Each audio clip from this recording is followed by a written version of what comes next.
I'm Stephen Morrissey, managing editor of the New England Journal of Medicine, and I'm talking with Katherine Baicker, a professor of health economics in the Department of Health Policy and Management at the Harvard School of Public Health.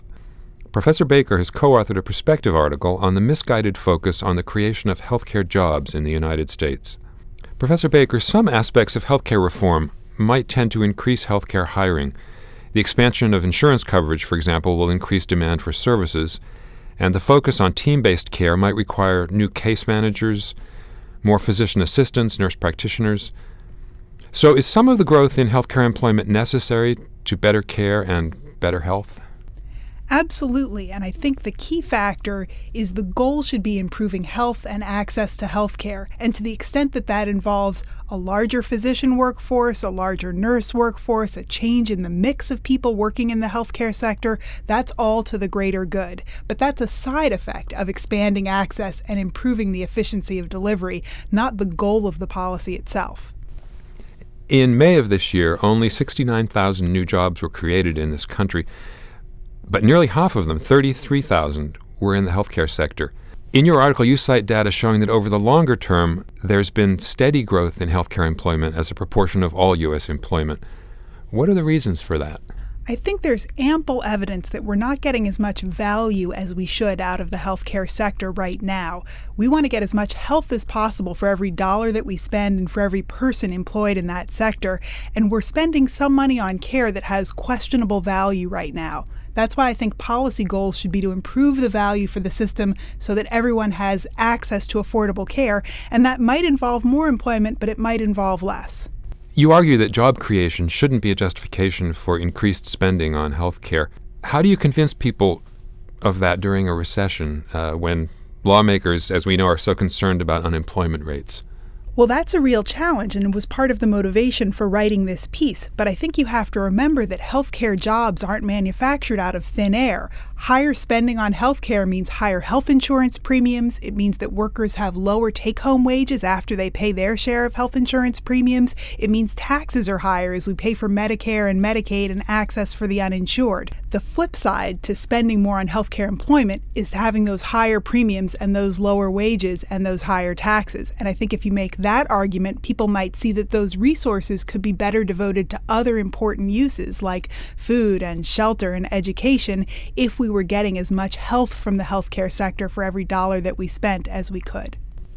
In a recent perspective article, Steger and colleagues used economic modeling to suggest that the substantial expansion in the nursing workforce is largely a temporary bubble related to the recession and that it will probably deflate over the next several years.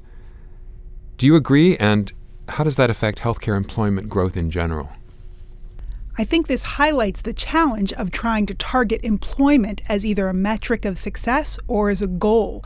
Really, if we could align incentives so that we were promoting high-value care and access for a wide segment of the population, the jobs would work themselves out if we removed the barriers to the efficient allocation of resources. It's very hard to plan ahead of time exactly how many doctors we need, how many nurses we need. That kind of planned economy is destined to get the resource allocation wrong.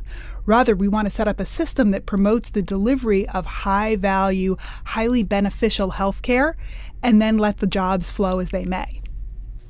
You do suggest that in some cases, adding healthcare workers may be creating value commensurate with the additional spending that would be necessary.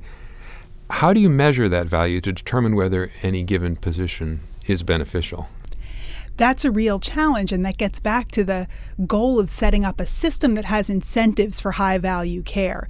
If we reward the provision of high-value care, not just more care, if we promote coordinated care that results in better health outcomes, not just more spending on health, then jobs that are created in the healthcare sector will be producing high value. You note that a local politician might prefer a larger hospital, which would offer more jobs in his or her district as long as the people paying for it don't live in that district. And that's possible given our current system of health economics. So does that underlying system need to be changed as well? Absolutely. I think there need to be a lot of reforms in the healthcare sector, from how we pay for publicly provided care through Medicare, to how we set up the incentives for value-based insurance in the private sector, to how we subsidize employer-sponsored health insurance. A lot of changes would promote higher value care that we've been talking about so that we can get better health outcomes. Remember, we're not trying to buy health care, we're trying to buy health. And if we set up a system that promotes that kind of use, that's certainly going to involve a reallocation of jobs across types of professions and across places in the country. And there are going to be some people who are unhappy about that. And we want to set up systems to help any workers who are displaced and to ensure smooth continuity of patient care. But a byproduct of any reform that promotes efficiency is going to be some reallocation. Thank you, Professor Baicker.